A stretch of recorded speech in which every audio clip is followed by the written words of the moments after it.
isipokuwa katika siku za sauti.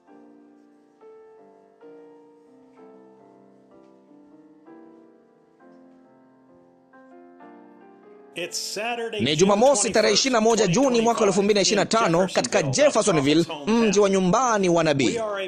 Sisi ni sehemu ya uhai wa asili, ile mbegu ya asili. Neno lililonenwa ndilo mimi ninaloamini. Mwana wa Adamu amefunuliwa. Ile mihuri 7 imefunuliwa. Ule uhai wa asili, ile mbegu ya asili. Amina. Neno lililonenwa ndilo peke yake mimi ninalohitaji. Amina. Mwana wa Adamu amefunuliwa. Amina. Kuna mabilioni ya watu ulimwenguni leo hii, lakini ni sisi peke yao ndiyo tulio na ufunuo huo. Mtu fulani anaweza kuuliza, mlikuwa na ibada motomoto kuu wiki iliyopita, lakini ni nani aliye mnenaji wenu? Ninyi nyote mnamsikiliza nani? Hebu tumsikie yeye akituambia. Bwana Mungu Elohimu akiwa amesimama pale katika mwili wa kibinadamu, akionyesha ya kwamba atalitia kanisa lake upako wa namna hiyo katika siku za mwisho. Itakuwa ni Mungu akitenda kazi katika mwili wa binadamu tena. Tunashukuru kwamba sisi tu sehemu ya ufunuo mkuu wa muungano usioonekana wa bibi harusi wa Kristo kote ulimwenguni. Hebu tumsikie yeye akitueleza. Tuna ufunuo katika siku hizi za mwisho kwa ajili ya ujumbe wa Bwana Mungu kumkusanya bibi harusi wake pamoja. Hakuna wakati mwingine ambao umeahidiwa hilo. Imeahidiwa katika wakati huu. Kwetu sisi ndio watu hao. Imani ni huo ufunuo, nao unaweza tu kuja kwa njia moja, na hiyo ni kwa kuzisikiliza hizo kanda, sauti ya Mungu mwenyewe. Imefunuliwa kwetu kuwa yeye ni nani. Mwili daima ni jiwe la kujikwaa. Sisi tunamjua yeye tunayemwabudu, Elohimu. Tunamwabudu Elohimu, si ule mwili bali roho. Mungu aliuchagua ule mwili kukaa ndani yake. Yohana Mfunuzi alianguka kumwabudu mtu fulani kwa sababu yeye alifikiri ilikuwa hasa ni Mungu mwenyewe. Tunamtambua Elohimu. Sisi si watoto tena.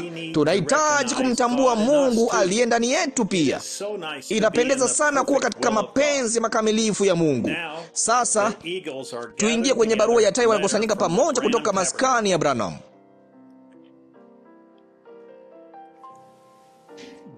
Mpendwa, neno lililofanyika mwili. Haleluya! Udongo wa kuzalia wa mioyo yetu umetayarishwa kwa kulisikia neno, na imefunuliwa kwetu. Sisi ndiye bibi harusi mwadilifu wa Kristo, mwana wa Mungu wa thamani, mwadilifu, asiye na dhambi, akisimama pamoja na bibi harusi, neno msafi, asiyegoshiwa, aliyeoshwa kwa maji ya damu yake mwenyewe. Sisi tumekuwa neno lililodhihirishwa, lililofanyika mwili, ili Yesu apate kutuchukua sisi, ambao yeye alitangulia kuwachagua kabla ya kuwekwa misingi ya ulimwengu, katika kifua cha Baba. Ulimwengu unaweza kuona kule kudhihirishwa kwa imani yetu kulingana na jinsi tulivyokuwa tukitenda, na kudhihirisha ya kwamba tuna ufunuo wa kweli kutoka kwa Mungu wa neno lake lililothibitishwa. Nasi hatuogopi. Hatujali kile ulimwengu mzima unachosema ama unachoamini. Sisi hatuogopi. Kubonyeza play ndiyo njia ya Mungu iliyoandaliwa kwa ajili ya bibi harusi wa Yesu Kristo. Kuna wengi wanaosema wanauamini ujumbe huu wa wakati wa mwisho. Wanaamini kwamba Mungu alimtuma nabii. Wanaamini William Marion Branham alikuwa malaika mjumbe wa 7. Wanaamini kwamba alinena, Bwana asema hivi. Lakini wao hawaamini kwamba sauti ndiyo sauti iliyo muhimu zaidi unayopaswa kuisikia. Wao hawaamini kuwa yeye alinena maneno ya kutokosea. Hawaamini kuzicheza kanda katika makanisa yao. Hiyo inamaanisha nini? Inamaanisha hilo halijafunuliwa kwao. Ni ufunuo. Yeye amekufunulia jambo fulani kwa neema yake. Hakuna kitu ulichofanya huku jitahidi upate imani.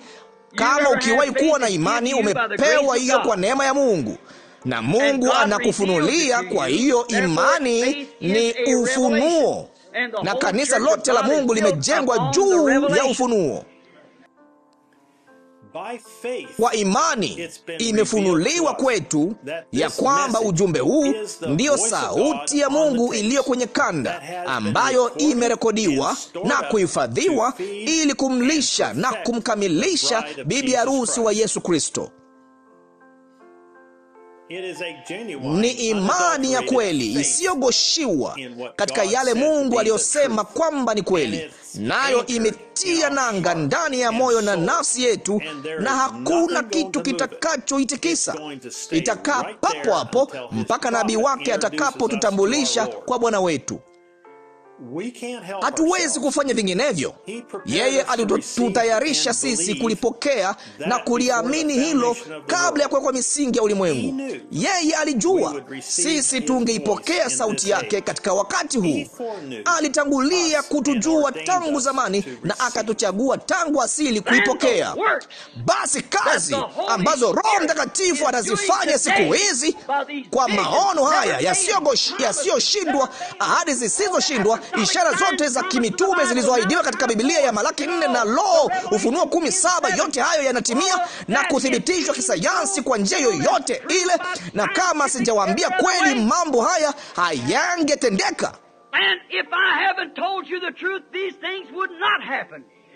Lakini kama nimewaambia kweli, yanashuhudia ya kwamba nimewaambia kweli. Angali ni yeye yule jana, leo na hata milele, na madhihirisho ya Roho wake yanamnyakua bibi harusi. Hebu imani hiyo, ufunuo, iangukie ndani ya moyo wako ya kwamba hii ndio ile saa. Hii ndio ile saa yenyewe. Huu ndio ujumbe wenyewe. Hii ndio sauti ya Mungu inayomwita bibi harusi wa Yesu Kristo. Lo, ewe kanisa, Bwana na auandae udongo wa kuzalia wa moyo wako, upate kuwa na imani, na akufunulia ya kwamba kuisikiliza sauti hii kwenye kanda ndiko kutamkamilisha na kumuunganisha bibi harusi wa Yesu Kristo. Ninawaalika kwa mara nyingine tena nje kuungana nasi Jumapili saa 6 mchana saa za Jeffersonville, ni saa 1 jioni Afrika Mashariki, kuipeleka imani yako ifike mahali pa juu na kuketi pamoja nasi katika ulimwengu wa roho, tunapoisikia sauti ya Mungu ikitutayarisha kwa ajili ya ujio wake wa hivi karibuni. Ndugu Joseph Branham. Tafadhali iweni katika maombi kwa ajili yetu wiki ijayo tunapoianza kambi yetu ya kwanza ya Still Waters. Ujumbe: kazi ni imani katika matendo. 65-1126. Maandiko ya kusoma: Mwanzo sura ya 15 mstari wa 5 hadi wa 6. Mwanzo sura ya 22 mstari wa 1 hadi wa 12. Matendo sura ya 2 mstari wa 17. Warumi sura ya 4 mstari wa 1 hadi wa 8. Warumi sura ya 8 mstari wa 28 hadi wa 34. Waefeso sura ya 1 mstari wa 1 hadi wa 5. Yakobo sura ya 2 mstari wa 21 hadi wa 23. Yohana Mtakatifu sura ya 1 mstari wa 26. Yohana Mtakatifu sura ya 6 mstari wa 44 hadi wa 46. Hadi wakati mwingine, Mungu akubariki na shalom.